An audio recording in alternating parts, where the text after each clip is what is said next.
दोस्तों स्वागत है आपके अपने परिवार गांव की पाठशाला में।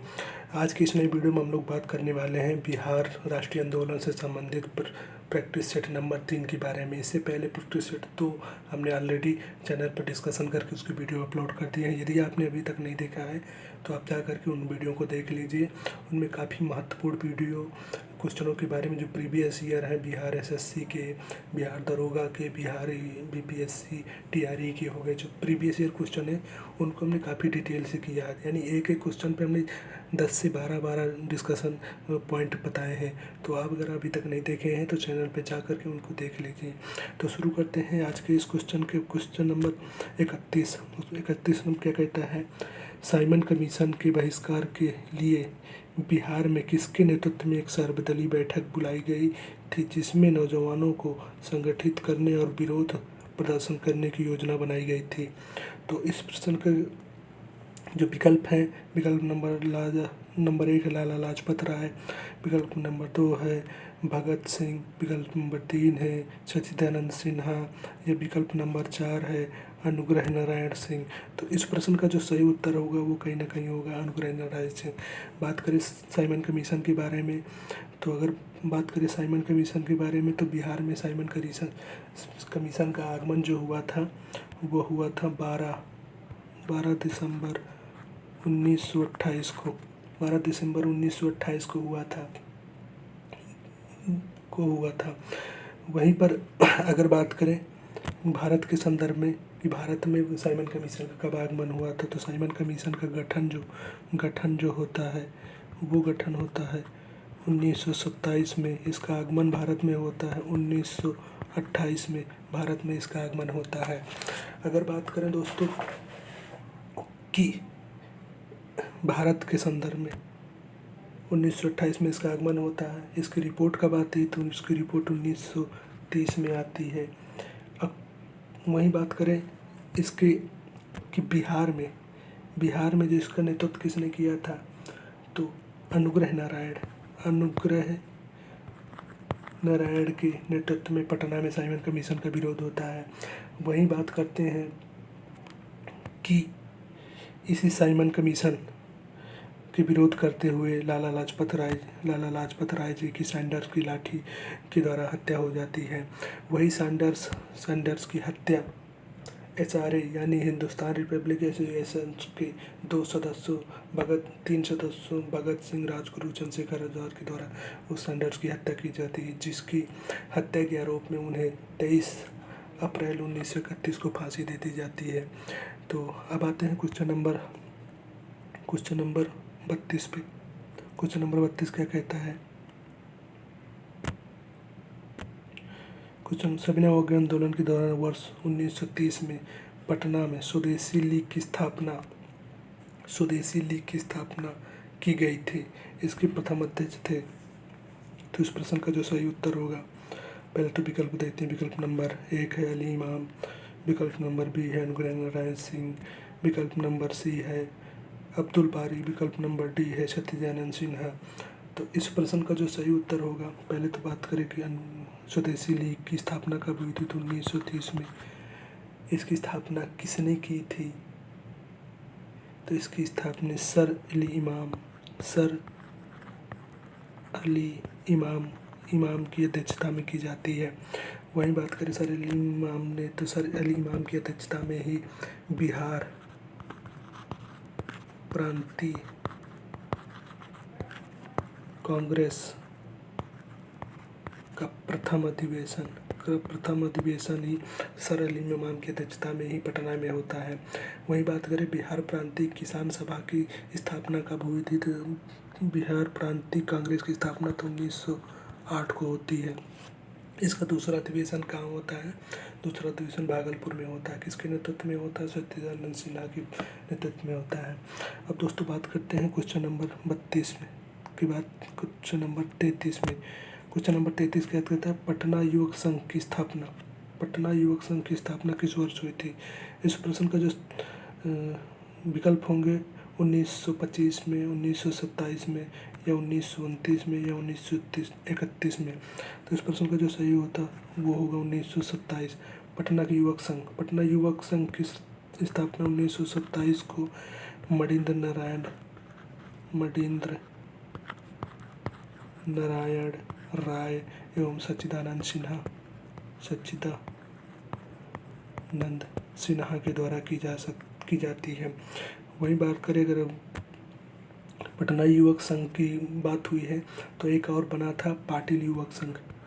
पाटली युवक संघ, इसकी स्थापना कब हुई थी? तो इसका गठन जो होता है, इसकी गठन हुई थी 1929 में। किसने की थी? तो रामवृक्ष बेनीपुरी के द्वारा की जाती है। इसके और सदस्य कौन थे? तो इसके दूसरे सदस्य थे अंबिका कांत इसके दूसरे सदस्य थे। अब बात करते हैं, अगर नहीं पटना हो गए, पाटलिपुत्र, तो एक बिहार युवक संघ की भी स्थापना हुई थी। बिहार युवक संघ की स्थापना, इसकी स्थापना हुई थी 1928 को। किसने की थे? प्रोफेसर ज्ञान साहा। कहाँ हुई थी? मोतिहारी चंपारण कब हुई थी? 1928 में। यानी एक है पटना युवक संघ, एक है बिहार युवक संघ, एक है पाटलिपुत्र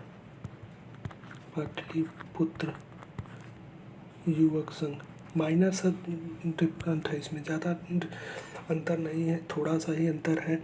और यही थोड़े अंतर कहीं ना कहीं यहाँ पे क्वेश्चन कर जाते हैं। इसकी स्थापना पटना के युवक संघ 1927 में, बिहारी की हुई 1928 में, पाटलिपुत्र की हुई है 1929 में। ये ज़रा सा डिफिकल्ट ही आपको कहीं ना कहीं पेपर में फंसाता है, तो एक जगह कहीं पर नोट कर लीजिए और उसको बार बार रिवीजन करें, जिससे कि आने वाला अगर इनमें से कोई भी तीनों में से एक आता है तो आप उसको सही कर सकें। अब आते हैं क्वेश्चन नंबर 34 पे। क्वेश्चन नंबर 34 कहते हैं बिहार स्टूडेंट कॉन्फ्रेंस का पहला सम्मेलन कब और कहाँ किया गया था? बिहार स्टूडेंट का पहला सम्मेलन कब और कहाँ किया गया था? तो सबसे इसका है 1902 में हुआ था, 1905 में हुआ था, 1906 में हुआ था, या 1908 में। तो इस प्रश्न का जो सही उत्तर होगा विकल्प नंबर सी सही होगा। वहीं स्थापना की बात करें बिहार स्टूडेंट कॉन्फ्रेंस की, तो 1906 में डॉक्टर राजेंद्र प्रसाद के द्वारा की जाती है। कहाँ की जाती है? इसके 16वें अधिवेशन के बारे में बात करें तो 16वें अधिवेशन हजारीपुर बाग में होती है। बात है क्वेश्चन नंबर 35 पे। क्वेश्चन नंबर 35 क्या कहते हैं? हजारीबाग में बिहारी स्टूडेंट कॉन्फ्रेंस का 16वां अधिवेशन हुआ था, किस वर्ष हुआ था? तो इसका जो विकल्प है 1921 में, 1922 में, 1923 में, या 1924 में। इस प्रश्न का जो सही उत्तर होगा 1921 में। बिहार स्टूडेंट कॉन्फ्रेंस की स्थापना 1906 में डॉक्टर राजेंद्र प्रसाद के द्वारा की जाती है। अब आते हैं क्वेश्चन नंबर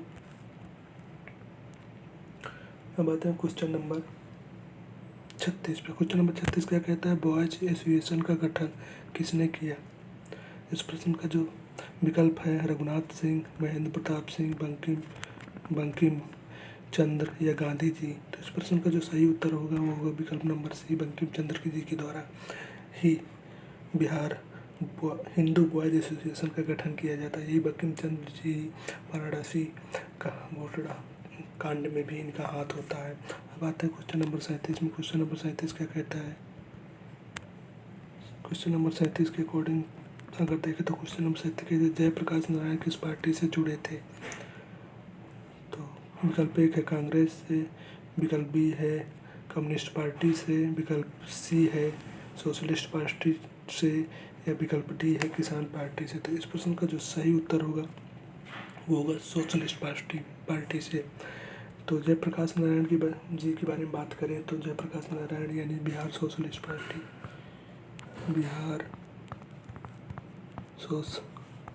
पार्टी की स्थापना के बारे में बात करें तो इसकी स्थापना 1931 में होती है। वहीं बात करें इसके प्रथम अधिवेशन के बारे में तो इसका प्रथम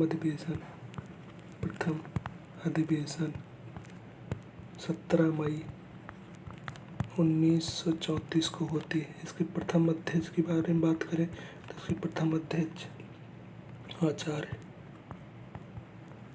नरेंद्र थे और इसके महासचिव थे श्री नारायण इसके महासचिव थे। तो इस तरह से दोस्तों कहीं ना कहीं चीज़ों को रिलेट करने से ज़्यादा उस चीज़ों जहाँ पर भी उससे रिलेटेड आए तो वो चीज़ें रिलेट करके पढ़ने से आपका ज़्यादा से ज़्यादा स्कोर होगा और ज़्यादा से ज़्यादा प्रैक्टिस करेंगे। तो अब आते हैं क्वेश्चन नंबर 38 पे। बिहार सोशलिस्ट पार्टी के संस्थापक थे। वही बात करें M.N. रॉय, जयप्रकाश नारायण या सत्यभगत राजेंद्र प्रसाद। तो इस प्रश्न का जो सही विकल्प होगा जयप्रकाश नारायण। बिहार सोशलिस्ट पार्टी की स्थापना 1931 को होती है। वही बात करें कहाँ होती है, पटना में।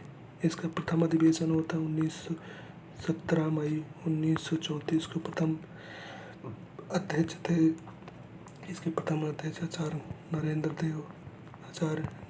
देव। इसके सचिव जो थे श्री नारायण थे। अब बात करते हैं क्वेश्चन नंबर 39 पे। क्वेश्चन नंबर 39 क्या कहते हैं, स्वतंत्रता पूर्व बिहार में समाजवादी विचारधारा के प्रचार का श्रेय जाता है ब्रिटेन की लिबरल पार्टी को, कांग्रेस को, अंतर्राष्ट्रीय समाजवादी आंदोलन को या जयप्रकाश M.N. सिंह की पक्षपात शिक्षा को।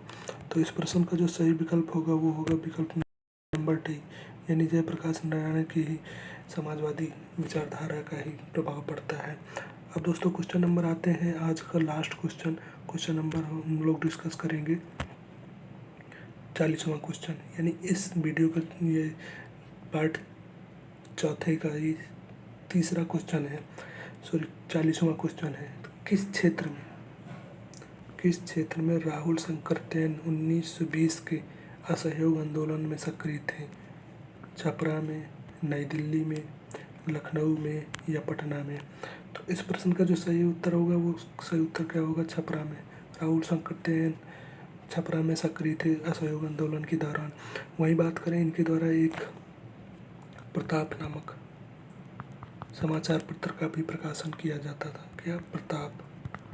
प्रताप नामक समाचार पत्र का भी प्रकाशन किया जाता है।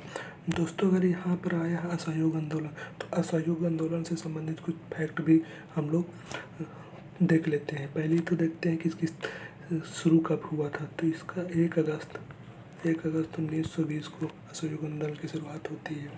वहीं बात करें कि असहयोग आंदोलन शुरू किसने किया था, तो गांधी जी के द्वारा, महात्मा गांधी जी के द्वारा शुरुआत की जाती है। क्वेश्चन एक पूछता है इसमें बार बार कि इसका समाप्त कब हुआ था, तो 12 फरवरी 1922 को समाप्त हुआ था। समाप्त होने का मेन कारण क्या था, 5 फरवरी 1922 को चौरी चौरा का जो कांड होता है, चौरी चौरा कांड के बाद गांधी जी आहत हो जाते हैं और उससे आहत होकर के गांधी जी कहीं ना कहीं असहयोग आंदोलन को छोड़ने का या असहयोग आंदोलन को समाप्त करने का निर्णय लेते हैं। तो दोस्तों आज की वीडियो में फ़िलहाल इतने ही फैक्ट रखते हैं, इतने ही क्वेश्चन को रखते हैं, क्योंकि वीडियो काफ़ी लंबी हो जाती है तो वो काफ़ी प्रॉब्लमेटिक हो जाता है अपलोड करना। और सबसे बड़ी बात है कि कुछ सीमित संसाधनों के साथ इस प्लेटफॉर्म को स्टार्ट किया गया है, तो थोड़ा सा प्रॉब्लम हो जाती है। तो आशा करते हैं ये वीडियो आपको काफ़ी पसंद आया होगा। दोस्तों अगर आपको ज़रा से भी लगता है कि हमारे द्वारा दी गई जानकारी आपके लिए सपनों को साकार करने में या आपको काफ़ी सहयोगी साबित हो रही है, तो एक कमेंट और एक लाइक तो बनता है दोस्तों। अगर आप इस तरह से एक कमेंट एक लाइक करेंगे तो कहीं ना कहीं हमारा मोटिवेशन बढ़ेगा, हम भी और अच्छे से अच्छा कंटेंट लाने की कोशिश करेंगे जो आपको और भी आगे आपकी तैयारी को धार देने में सहयोगी होगा। तो फिलहाल आज की वीडियो में इतना ही। मिलते हैं फिर एक नेक्स्ट वीडियो में कुछ नए क्वेश्चन के साथ। तब तक के लिए जय हिंद, जय भारत।